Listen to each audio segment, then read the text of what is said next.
Buenas noches y bienvenidos al 10º capítulo de Radiografía Constitucional.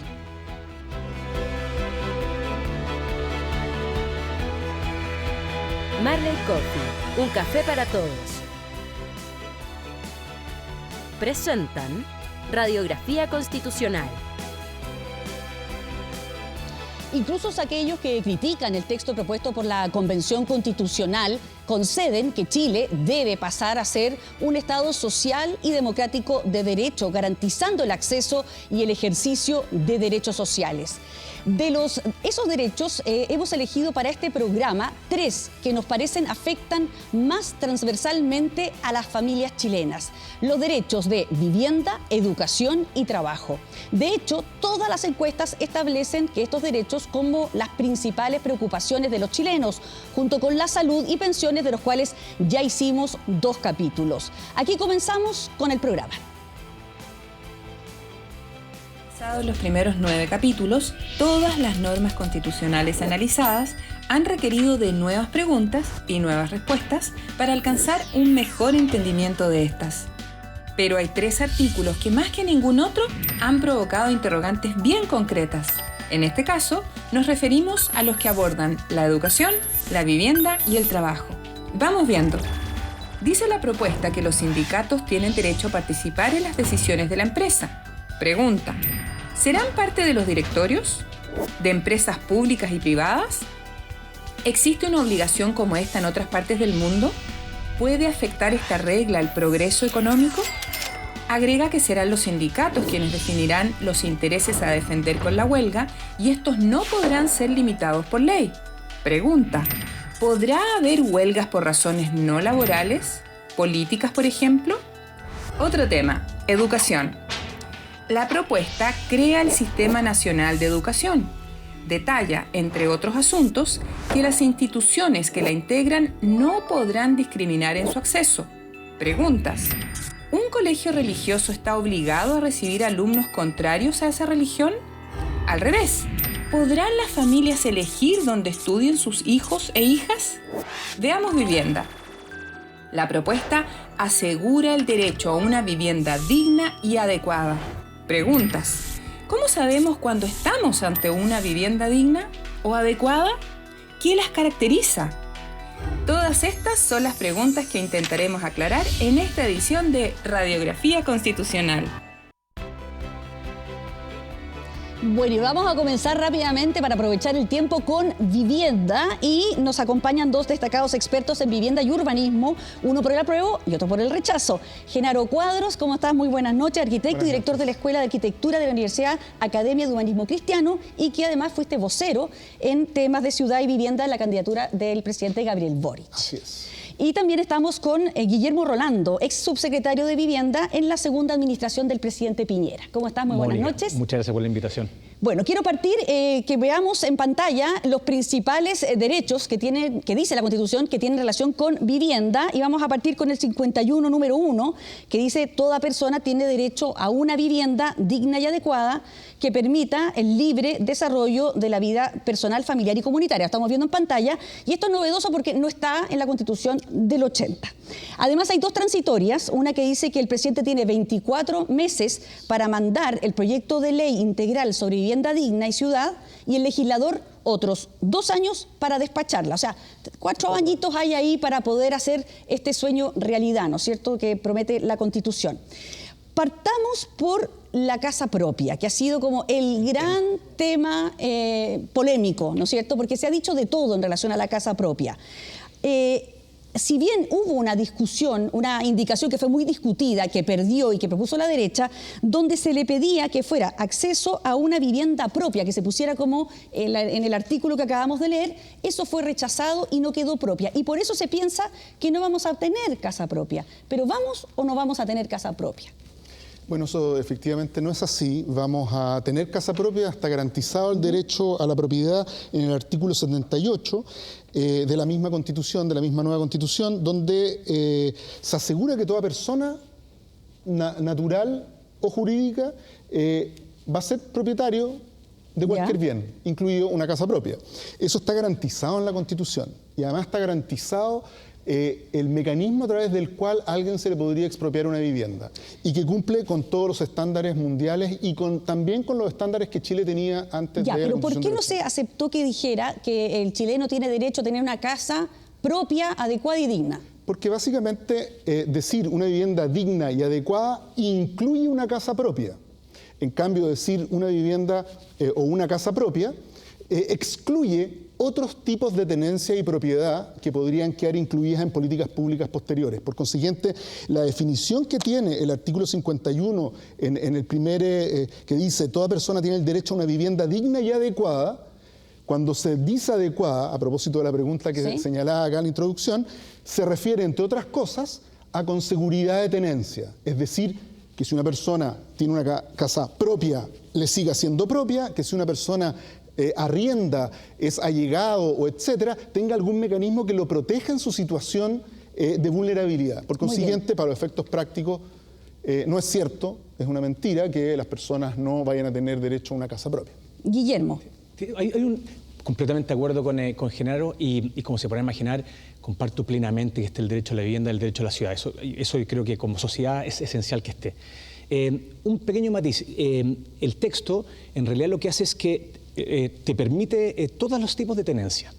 Tenencia no es lo mismo que ser dueño. No, por supuesto que no. Tenencia en el fondo es que tú puedes ser un arrendatario de una vivienda, puedes ser un propietario. Entonces, las futuras leyes, los futuros reglamentos que va a permitir, que pueden haber gobiernos en el futuro que digan, no, nosotros queremos principalmente arrendo, otros dirán, queremos principalmente propiedad.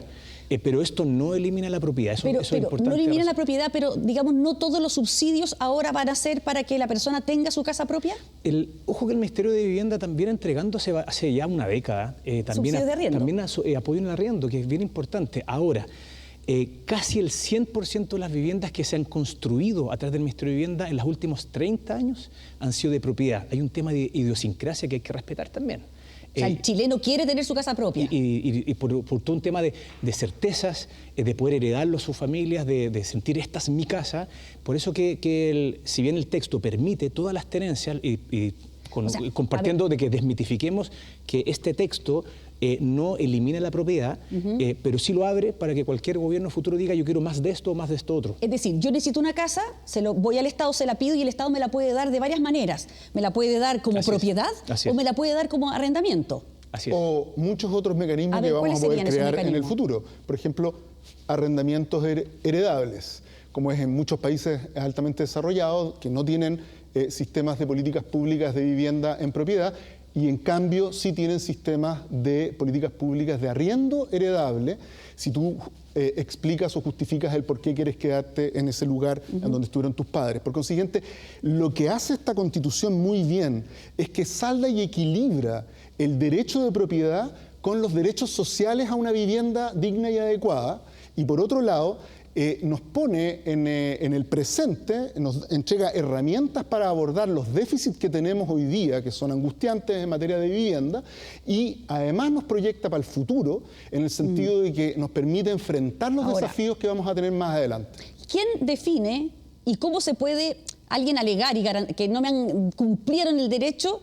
¿Y quién define y cómo se define una vivienda digna y adecuada? ¿Cómo yo sé si me están dando una vivienda digna y adecuada? Mira, el derecho internacional, Mónica, lo define bastante bien, eso es bien importante. Habla de la habitabilidad, de la ubicación, lenguaje, si quieres, cotidiano, ¿no? Que el día de lluvia, por ejemplo, que no se te moje la casa, que tenga una norma antisísmica, que quede bien ubicada, que el entorno sea digno, de que tenga las dimensiones suficientes para que no estés hacinado. Y sí quiero defender mucho al querido MIMBU, esto transversal. En la última década, la verdad que las viviendas que se están entregando ya en los últimos años, esto es muy transversal, estoy hablando de país, se acerca ya mucho al estándar de la vivienda adecuada. Eso creo que es bien importante. Yo solo tengo una aprensión que lo hemos ido conversando y que no tiene que ver con el texto, sino me ha tocado también trabajar en otros países.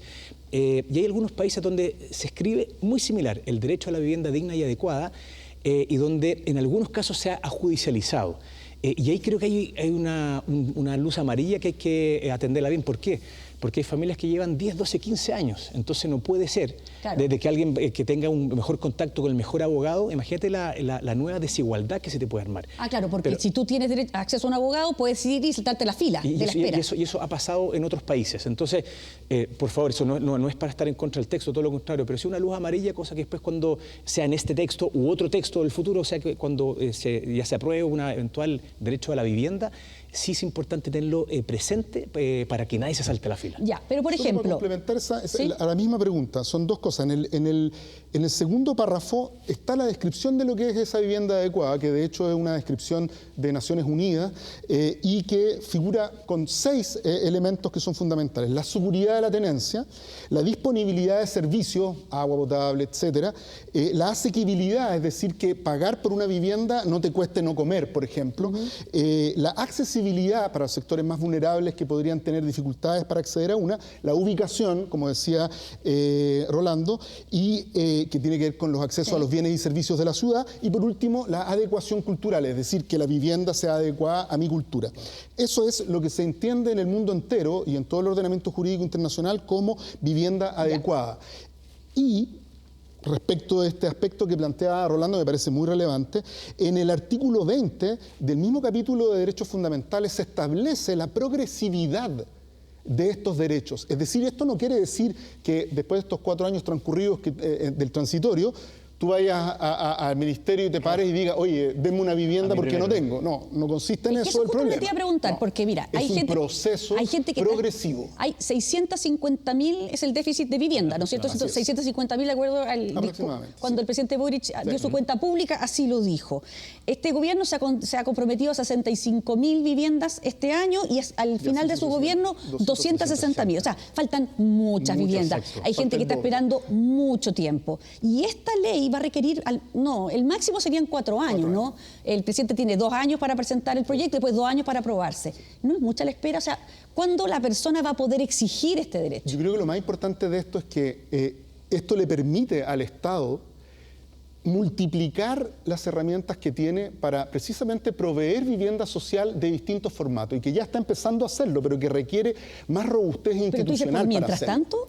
No, yo creo que esto se va a empezar a vivir rápidamente porque de hecho algunas de estas cosas que están acá, como el sistema de suelo, el sistema integrado de suelos públicos, que ya está empezando a implementarse, requería un espaldarazo desde el punto de vista institucional para poder garantizar suelo para las políticas de vivienda que se van a hacer. Por consiguiente, desde ese punto de vista, esto no es que va a empezar a ocurrir solo en 5 años más, ya está empezando a ocurrir, pero esto requiere una constitución que lo facilite, porque facilita la coordinación. Por ejemplo, la creación de este sistema de suelos públicos va a obligar a todas las instituciones públicas a entregar los suelos a un solo fondo, que permita efectivamente materializar las políticas, que todo lo que cuesta, como subsecretario lo debe saber perfectamente, todo lo que cuesta encontrar suelo para la vivienda social. Para reforzar lo de Genaro, el texto en realidad lo que hace es poner en piedra lo que ya de alguna manera como nación venimos haciendo. Esto es importante.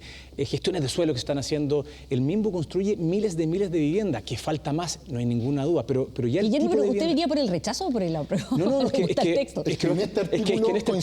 en este artículo yo coincido en todo. Coincido en todo. Tengo otras aprensiones en otras partes del texto global, como se podrá imaginar, pero este punto, obviamente, imagínate, me cago la vida entera a trabajar en estas cosas en los barrios. Lo mínimo es aplaudir de que como sociedad digamos que esto es prioritario. Ya, otra duda que tengo, por ejemplo, cuando dicen digna y adecuada, ¿cuántos metros cuadrados son dignos y adecuados? Es súper buena pregunta. Mira, voy a algunos como estándares también internacionales. Se mide el hacinamiento, ¿no? Donde tú dices que no puede ir más allá de X cantidad de personas por sitio de dormitorio, donde tú puedes dormir en un dormitorio. Y hoy día, por ejemplo... ¿Concretamente cuánto? Directo al grano. Por ejemplo, hoy día se están entregando los departamentos, hace ya varios años, mínimo de 55 metros cuadrados y todos con 3 dormitorios. Y eso para el 95% de los hogares de nuestro país es absolutamente digno y adecuado. Porque tiene que ver con el tamaño de la familia. Exacto. ¿Qué tamaño tienen los hogares? 5 personas, 4 personas, exacto. La cantidad de habitaciones que permite efectivamente una vida digna a todas las personas. Otra duda, otro tema que ha saltado. ¿Podría haber mayor riesgo de expropiación? Porque el artículo 51, numeral 5, dice que el Estado tendrá facultades de priorizar el uso, gestión y disposición de los terrenos fiscales, pero también adquirir terrenos privados conforme a la ley. podría, dice, o sea, estoy presentando las dudas que tiene la gente. Súper. Van a aumentar las expropiaciones, me pueden venir a quitar mi terreno. Mira, hoy día el MIMBU tiene herramientas, el MOP también, tanto para expropiar, para comprar. Lo que faltaban eran herramientas de compra, que afortunadamente ya existen. Hay una nueva ley, incluso se llama la Ley de Integración Social, y eso lo permite. Sí, otra luz amarilla, hay que ser muy cuidadoso, porque ese artículo mal aplicado se puede abusar y puede generar muchas distorsiones. Ya, y otra cosa rápidamente, porque se nos acaba el tiempo. ¿Nos pueden explicar y aclarar el concepto de precio justo y por qué no precio de mercado? Mira, en el artículo 78 que es al que tú te refieres y que hace referencia en su inciso quinto al cuarto, funcionan los dos juntos, que es la propietaria o el propietario siempre tienen derecho a que se les indemnice por el justo precio del bien expropiado. No existe ninguna diferencia entre justo precio y precio de mercado judicialmente hablando. Y es más, en el artículo 5 dice, o sea, en el inciso 5 dice, el pago, que bajo el Código Civil quiere decir la prestación de lo que se debe, es decir, todo el valor de lo que tú debes en una sola oportunidad, deberá efectuarse de forma previa. Es decir, y además tienes la posibilidad de defenderte ante cualquier arbitrariedad que pudiese ocurrir. Guillermo, ¿estás de acuerdo con ese concepto? Yo en ese punto creo que el texto debería sido mucho más claro, porque genera ciertas dudas. Miren, el lenguaje hubiera puesto el equivalente a la pérdida patrimonial. Eso claramente es lo que vale el terreno. El precio justo, como vuelvo a poner, podría haber a futuro algún juez que diga, mira, para mí el precio justo es lo que yo creo. Claro, como que se abre interpretación. Y se te distorsiona. El precio justo hasta el día de hoy, en cualquier tribunal, es el precio de mercado. Muy para bien. los efectos prácticos. Muchas gracias por habernos acompañado. Se nos acabó el tiempo, pero apurando, yo creo que aclaramos varias dudas. Muchas gracias por acompañarnos. Muchas gracias. Buenas noches. Y yo me voy a desplazar a mi mesa laboral, porque ahora vamos a hablar del derecho del trabajo y varios cambios que trae también esta propuesta constitucional en relación a varios derechos, como el derecho a huelga. Y saludo a los invitados, David Acuña, presidente de la CUT. Muchas gracias por acompañarnos, que viene por el apruebo, y Luis Lizama, profesor de Derecho del Trabajo de la Universidad de Chile, que representa al rechazo en esta ocasión. Primero, quiero que me den rápidamente una visión general de lo que opinan ustedes de lo que les gusta o no les gusta del texto. Partamos por David. Mira, nosotros hemos... Lo más importante para ti, una cosa. Lo más importante para nosotros es el trabajo decente. Trabajo decente es fundamental. ¿Por qué? Porque el trabajo decente conlleva muchas herramientas para el mundo del trabajo, concepto de IT, con ODS internacionales, lo cual nos permite tener un trabajo con sueldos dignos, un trabajo con seguridad de salud en el trabajo, un trabajo decente con libertad sindical y con muchas otras cosas que nos permiten también generar igualdad de condiciones. Así que para nosotros, principalmente el trabajo decente. ¿Lo positivo? O lo negativo, lo que tú quieras destacar. No, yo diría que del punto de vista crítico, la principal dificultad de esta propuesta tiene que ver con el derecho a huelga. O sea, yo creo que el derecho a huelga, el modo que está regulado, significa tener una medida de presión extremadamente ilimitada para los trabajadores y los sindicatos. Creo que se desequilibra de una manera muy relevante la relación de trabajo entre el empleador y el trabajador. ¿Por qué razón? Porque desde ya se reconoce la huelga para todos los trabajadores y todos los funcionarios públicos, con la excepción de quienes trabajan en las Fuerzas Armadas y en la Policía. Solo ellos. Y agrega el proyecto de la Convención que la ley jamás podrá prohibir a otro trabajador o funcionario el derecho a huelga. O sea, queda limitado el punto de vista de... A ver, desmenucemos todo eso, partamos. Primero, una de las novedades es que ahora los funcionarios públicos también van a poder sindicalizarse, negociar colectivamente y tener derecho a huelga. ¿Bueno o malo? Los empleados públicos hoy día pueden sindicalizarse, pueden negocian colectivamente a través de la Mesa del Sector Público, que es una negociación todos los años, una de las negociaciones ramales más grandes de Chile. Lo que no tienen efectivamente es el derecho a huelga, el derecho a poder tener esta herramienta que es fundamental para poner una relación entre empleadores y trabajadores. ¿Es adecuado entonces para usted? Claro, perfecto. A ver, desde el punto de vista jurídico, ellos tienen derecho a formar sindicatos, no tienen derecho a negociar colectivamente ni tienen derecho a huelga.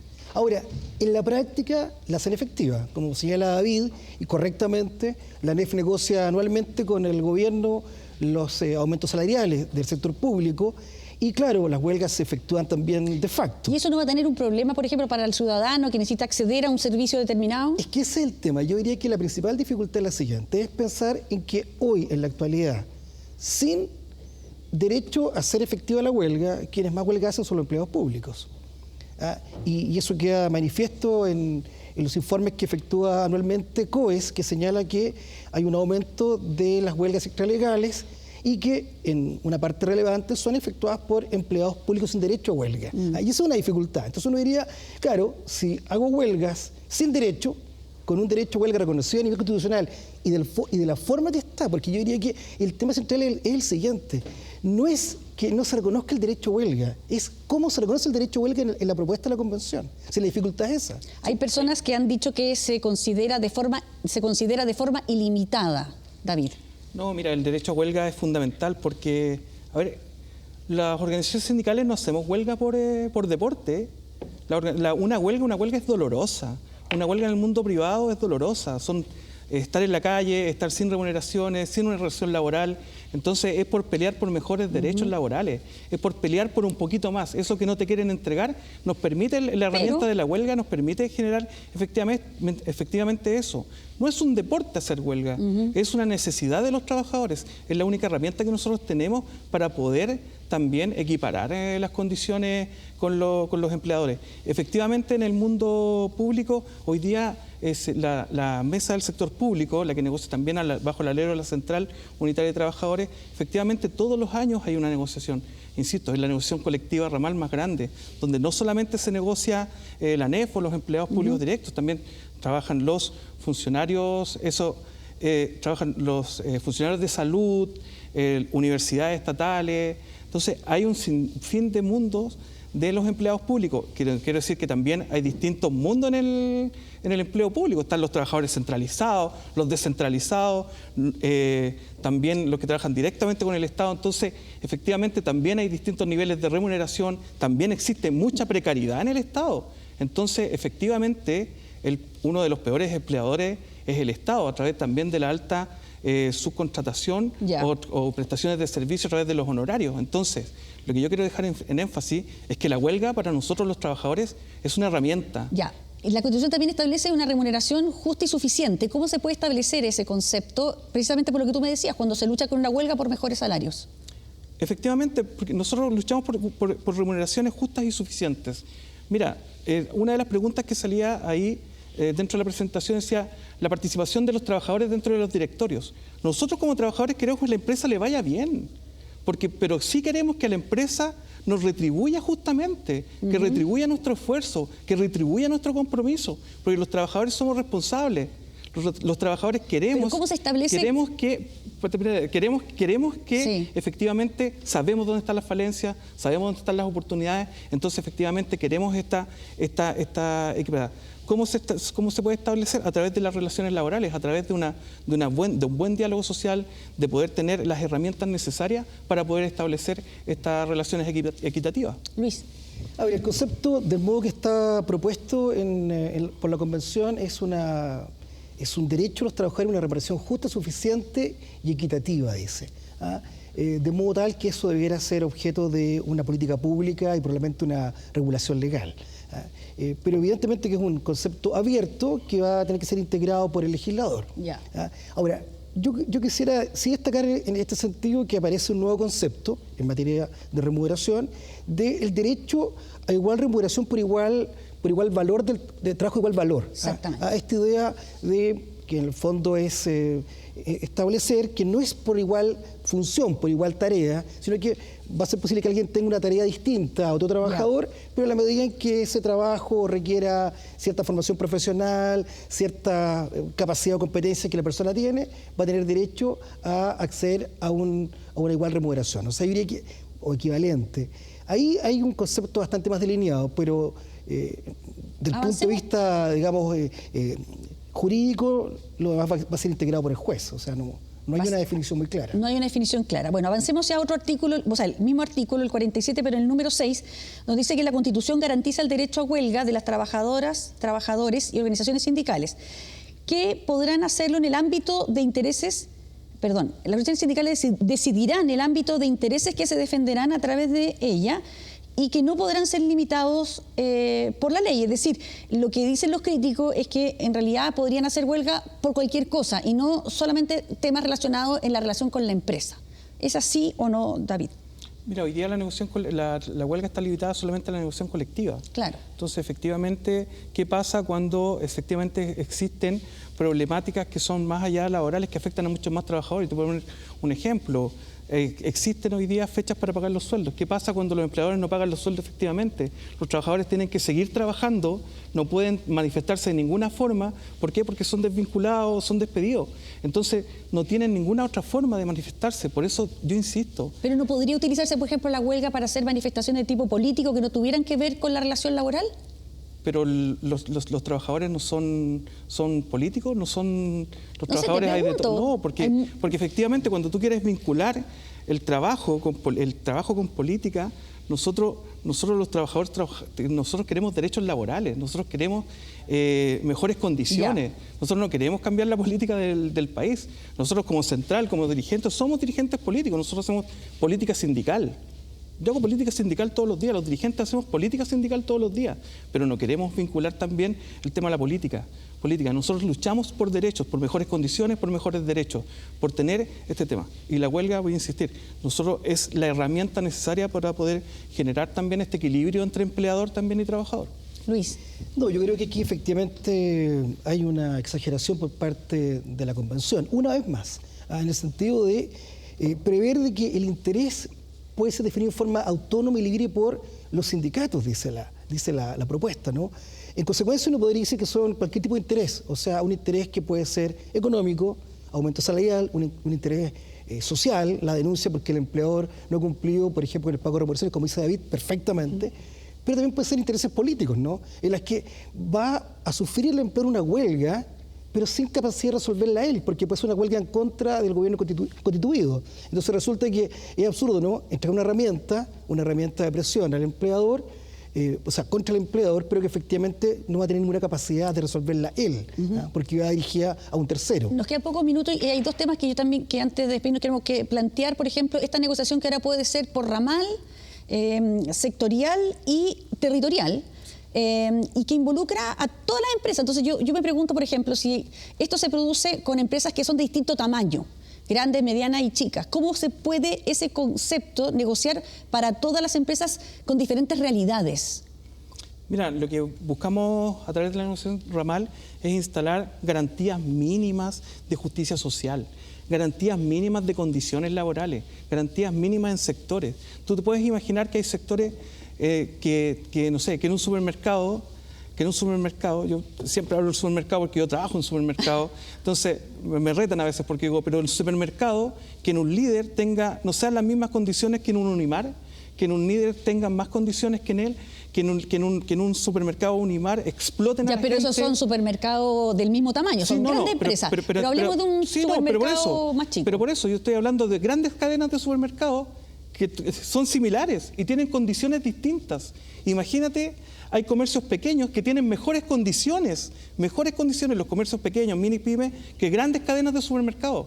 Eso es lo que estoy planteando. Cuando nosotros se habla de una negociación ramal, son colocar estándares para un sector completo. Mi pregunta es, por ejemplo, que si ese sector completo comprende empresas de distintos tamaños, a lo mejor para el pyme le va a costar cumplir con ese estándar. Por eso estamos hablando de estándares mínimos, porque después la negociación ramal, lo ideal es que lo que se busca es que después se asiente a través de las empresas, porque hay empresas que efectivamente pueden entregar más y mejores condiciones y hay empresas que pueden entregar condiciones mínimas y básicas. Entonces, ahí es donde nosotros tenemos que instalar esta línea transversal con derechos equitativos. Bueno, aquí también hay una suerte como de refundación del modo en que se negocia colectivamente en Chile, que ha sido tradicionalmente en la empresa, en forma deslocalizada, en forma, digamos, descentralizada. Se negocia por empresa, en la idea de que los trabajadores negocien con el empleador conforme los gastos que tiene, sus costos de producción, y evitar justamente lo que tú planteas, ¿no? La posibilidad que una empresa más grande pueda definir condiciones monopólicas y imponerle tarifas a los más pequeños que los dejen fuera de mercado. Por eso yo diría que efectivamente aquí también hay una innovación que tampoco se entiende mucho, porque la única vez en que en Chile hubo una forma en que se negoció estilo ramal, fue durante 10 años, cuando había comisiones paritarias que fijaban, como dice David, tarifa aplicable a un sector de la actividad económica. Pero en Chile, en forma tradicional, desde que hay Código del Trabajo, en la década del 20 del siglo pasado, van a cumplirse 100 años en los 2 próximos años, se negoció en forma descentralizada. Entonces esta innovación, no sé si tiene mucho sentido con la cultura nacional, que además el trabajador se agrupa en torno a su sindicato o empresa. Ahí está. Ya. Última pregunta y 10 segundos, que no tengo más tiempo. ¿Esto va a ayudar a mejorar o no la conflictividad en las relaciones laborales? Mira, nosotros con toda esta herramienta apuntamos básicamente al tema del diálogo social. Aquí es fundamental el diálogo social, el diálogo de las contrapartes, y poner en una manera equitativa también las herramientas. Nosotros necesitamos herramientas para poder tener paridad con los empleadores. Entonces, todo lo que comprende del artículo 46 al 50, nosotros creemos que es bueno para poder avanzar, porque a los sindicalistas nos cuesta, a los trabajadores nos cuesta avanzar. Entonces hoy día creemos que podemos tener, o entendemos, y estamos convencidos que vamos a tener las herramientas para poder avanzar y establecer estos pisos mínimos de justicia social. Luis, yo creo que 10 segunditos. Yo creo que al revés, porque lo que hace el Estado se retira de la relación de trabajo, le entrega al sindicato y a los trabajadores el derecho a huelga ilimitado, casi absoluto. En consecuencia, el tema es decirle, mire, acá el laissez-faire, o sea, esto es la mano invisible del mercado va a regular estas relaciones, y en consecuencia vamos a dotar a los trabajadores de una herramienta de presión muy potente como es la huelga, para persuadir a los empleadores que negocian el nivel que les parezca a los trabajadores y consigan las condiciones que les parezcan más adecuadas. O sea, esto significa incorporar un elemento de conflictividad muy aguda en la sociedad chilena, y que además yo lo que echo de menos en esta propuesta es haber establecido, por ejemplo, un Consejo Económico Social en el cual hubieran estado representados los trabajadores, los empleadores y el gobierno, digamos, para tener una mirada compartida del tema laboral y mirar con una perspectiva, digamos, más armónica y de acuerdo, digamos, lo relevante, porque si no hay trabajo no hay ninguna posibilidad de ejercer los derechos sindicales. Muy bien, muchas gracias a David Acuña, presidente de la CUT, y a Luis Lizama. Muchas gracias, que estén muy bien. Y seguimos avanzando en este programa en que tratamos de abarcar el mayor número de derechos. Vamos al derecho de la educación y doy la bienvenida a quienes van a conversar esta noche con nosotros: Silvia Eizaguirre, por el rechazo, investigadora del CEP, y también por el apruebo, César Valenzuela, abogado y exconvencional del Partido Socialista. Muchas gracias por acompañarnos. Gracias. Buenas noches. Buenas noches, Juan. Ya, quiero partir con uno de los temas que... Primero leamos el artículo fundamental, que lo vamos a leer en pantalla, y que tiene que ver con que toda persona tiene derecho a la educación, y la educación es un deber primordial e ineludible del Estado. Ahí lo estamos viendo en imágenes. Vamos desmenuzando los contenidos más controvertidos. Para el rechazo, una de las principales críticas que yo he visto es más bien lo que no está o lo que dejó de estar que lo que está. Silvia, no sé, ahí tú me podrás corregir. Por ejemplo, omite el deber y derecho preferente de las madres y padres de educar y cuidar a hijas e hijos. ¿Cuál es el problema de esto, Silvia? No, yo creo que está recogido en la Constitución ¿Sí? el deber de los padres, no educar a los hijos, pero sí menciona la libertad de elegir la educación de los hijos, y que podría comprenderse como más ampliamente el deber de los padres de educar a sus hijos. Creo que son otros los problemas que tiene este capítulo, y que creo que es problemático porque llama a dividir a la población respecto a la educación. Por ejemplo, debilita enormemente la libertad de enseñanza. La libertad de enseñanza está comprendida acá como el derecho de los padres de elegir el colegio de sus hijos, pero la libertad de enseñanza es algo mucho más amplio que eso. La libertad de enseñanza también implica, ¿verdad?, crear proyectos educativos, que las comunidades puedan crear sus propios proyectos educativos y tengan autonomía en la administración y gestión de esos proyectos educativos. Y esta Constitución establece que las comunidades educativas van a poder incidir en el proyecto educativo de forma vinculante, quitando la autonomía a los dueños del establecimiento educacional. Establecen la libertad de cátedra de los docentes, y esa libertad de cátedra podría implicar, por ejemplo, que docentes en sus clases vayan en contra de principios del proyecto educativo propio de ese establecimiento, y los establecimientos no van a tener herramientas para poder, ¿verdad?, controlar esas situaciones. En esas materias después se omite la libertad de las comunidades de crear proyectos educativos, y esa omisión es bien particular porque establece de forma explícita la autonomía de las comunidades indígenas de crear sus propios proyectos educativos. Pero eso es propio de la libertad de enseñanza. Cuando tú tienes libertad de enseñanza, no tienes que darle a ciertas minorías ciertos privilegios, porque ese privilegio lo tienen todas las minorías en Chile, y en esta Constitución se omite esa libertad para todos y solamente se explicita para una minoría en particular que tiene que ver con los pueblos originarios. César. Sí, la verdad. ¿Y cuántas cosas la Silvia? Sí, la verdad es que la libertad de abrir y mantener establecimientos educacionales en el proyecto de nueva Constitución no es un privilegio para una minoría, como señala Silvia. Pero no está escrito. Sí, mire, yo en esto quiero ser claro. Yo hubiese preferido y voté a favor de que esto quedara explícito, porque no hubiésemos ahorrado justamente este debate. Discusión. Sin perjuicio de eso, hoy día, como está el proyecto de nueva Constitución, no tiene efecto jurídico porque sí se garantiza la posibilidad de que los privados abran y mantengan establecimientos educacionales. Y hay normas expresas en esta materia.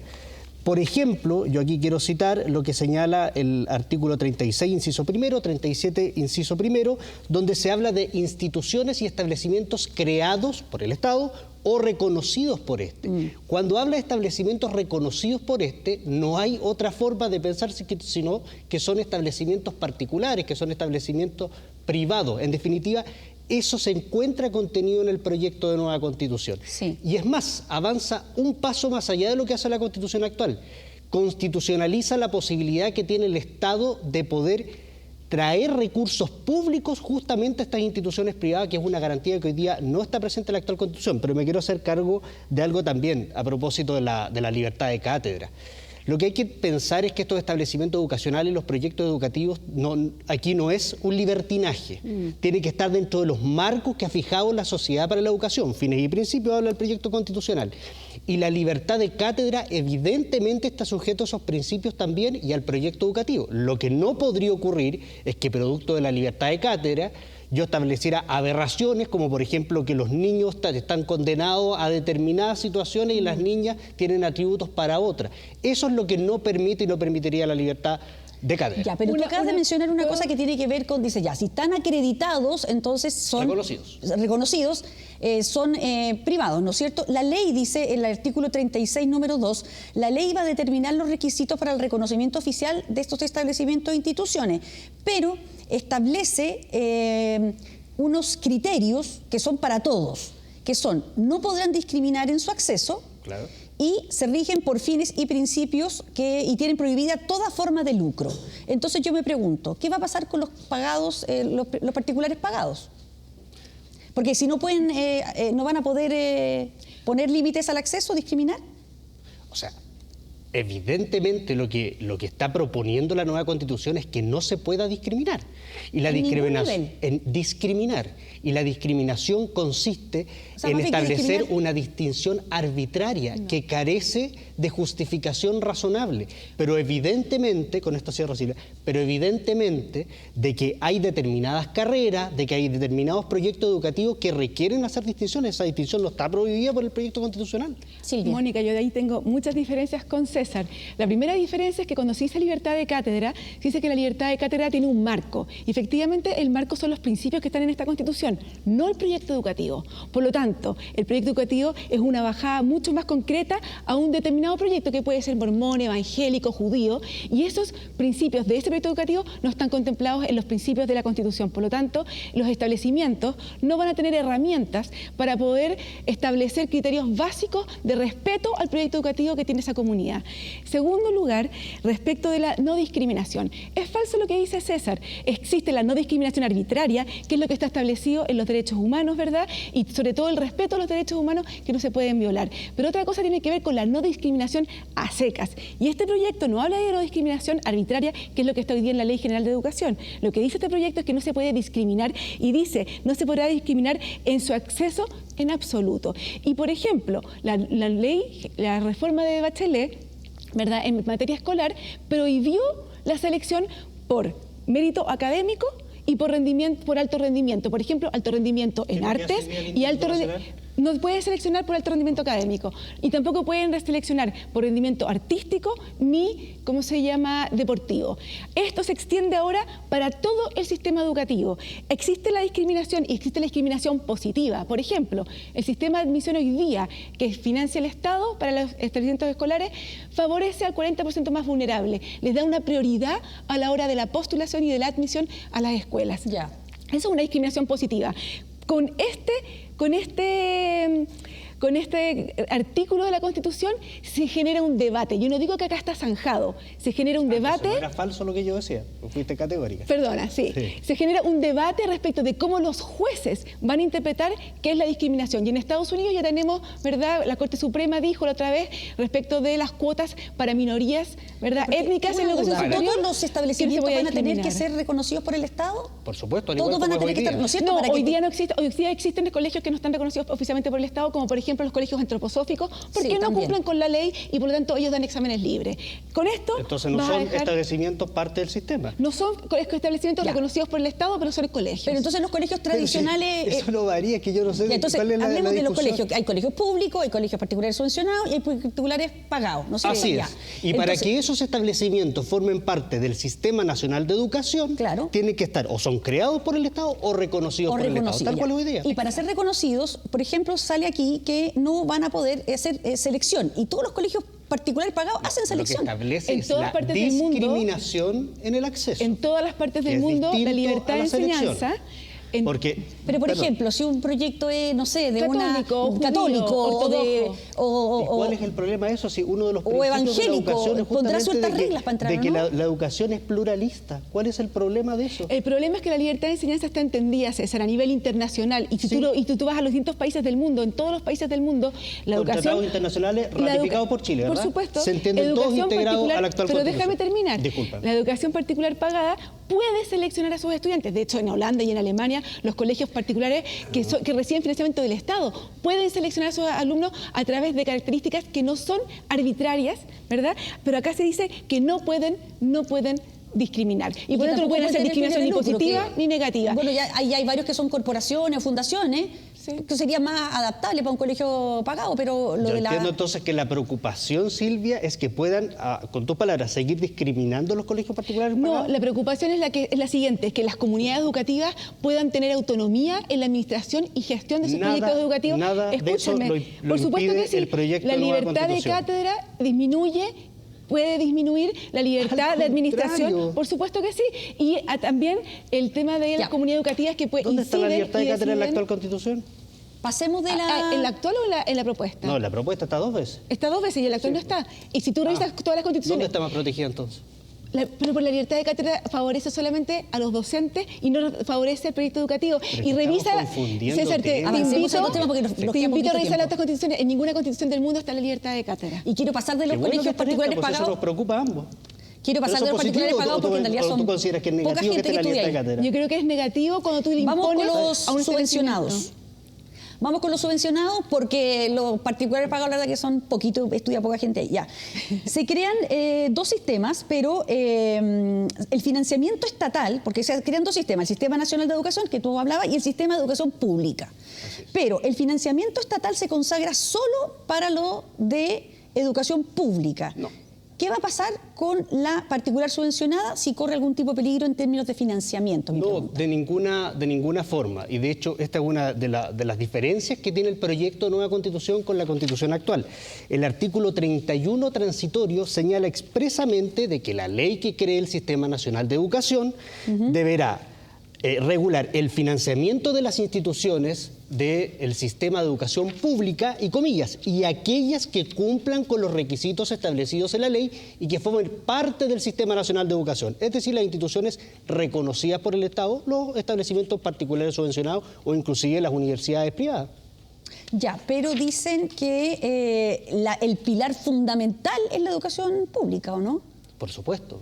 Eso es lo que Entonces, se señala. mi pregunta es si los subvencionados les va a alcanzar algo del... Pero si está expreso en el artículo 30, la disposición 31 transitoria, es expreso, a diferencia de hoy día que no aparece nada de eso. La Constitución lo que establece es lo siguiente: la Constitución no niega el financiamiento a la educación particular subvencionada, de hecho la menciona y es posible, pero sí establece una distinción en el tipo de financiamiento. Establece, y es algo que no se ve en ninguna Constitución, generalmente las Constituciones son principios muy generales y no se mete en los detalles del financiamiento de los determinados tipos de establecimientos. Acá esta Constitución sí lo hace y dice que la educación estatal va a tener un determinado tipo de financiamiento que no necesariamente va a ser el mismo para la educación particular subvencionada. Podría ser el mismo, pero no lo sabemos y eso va a quedar a manos de la ley. Por lo tanto, se abre la puerta para que el Estado pueda tener distintos tipos de financiamiento en función de quién es el dueño de los colegios, y eso podría abrir la posibilidad de que los colegios particulares subvencionados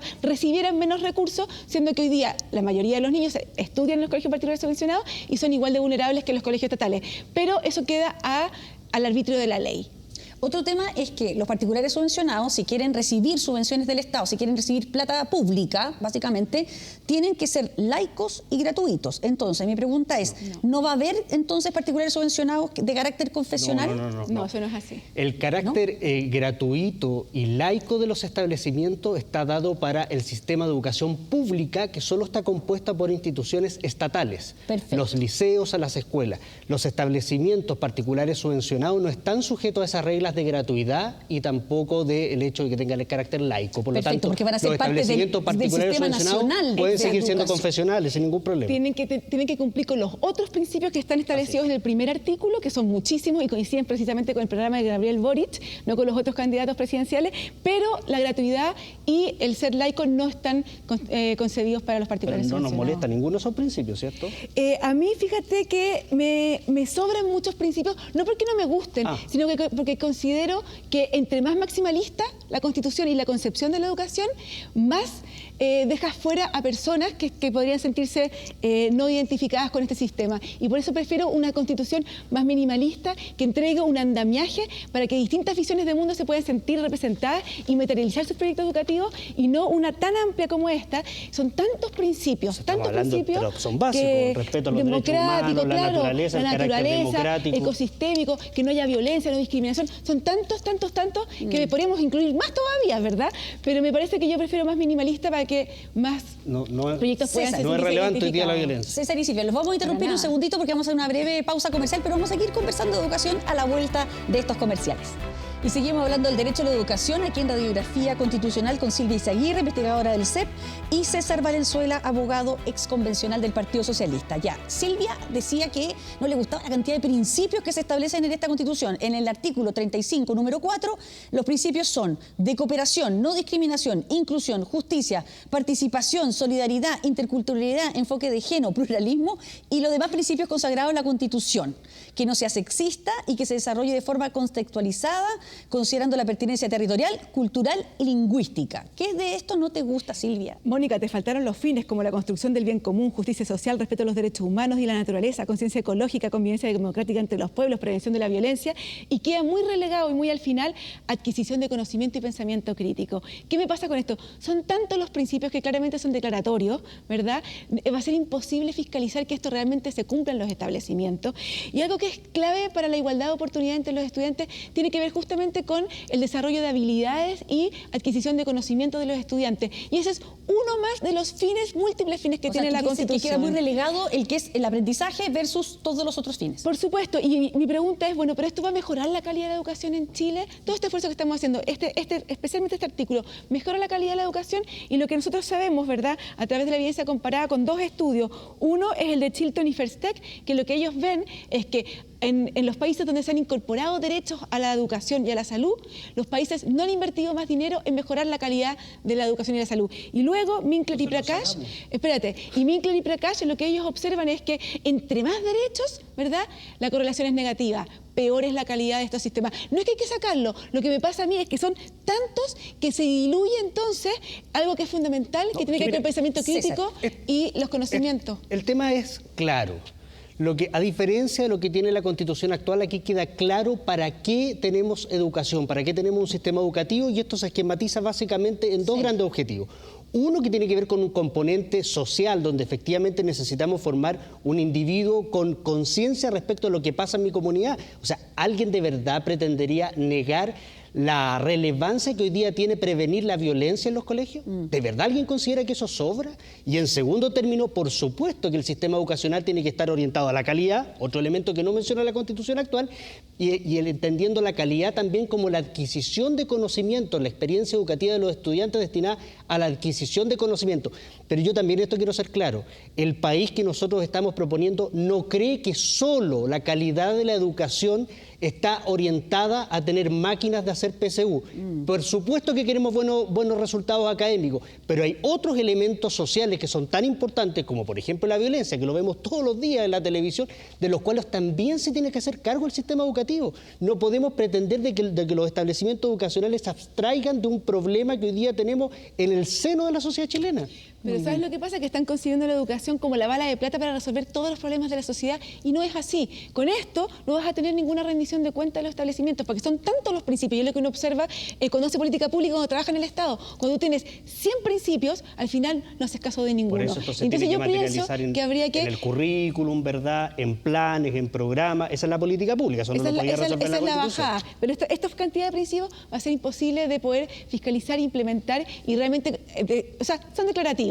Son como un saludo a la bandera. Muy bien, muchas gracias a los dos invitados esta noche, César Valenzuela y Silvia Izaguirre, por acompañarnos y por esta entretenida conversación sobre el derecho a la educación. Que estén muy bien. Muchas gracias. Y nosotros hacemos nuevamente una pausa y regresamos de inmediato aquí a Radiografía Constitucional. Muy bien, llegamos hasta aquí entonces con Radiografía Constitucional, pero lo queremos dejar invitado al próximo capítulo. Vamos a responder a una pregunta que ha estado totalmente en la primera actualidad, en la polémica, y es si la propuesta constitucional es una propuesta indigenista o no. Para eso vamos a estar con expertos, con historiadores que van a analizar ambos puntos de vista. Si quiere ver los capítulos anteriores, les recordamos que están todos en 13.cl, en nuestra página web, también en la página de T13 en YouTube y en el formato podcast. Por si no quiere verlo, solamente escucharlo, lo puede escuchar en la plataforma emisorpodcasting.com. Y este mismo capítulo se va a repetir en el 13C y el sábado también al mediodía en Tele 13 Radio. Como siempre, muchísimas gracias por su sintonía y nos encontramos el próximo jueves. Buenas noches.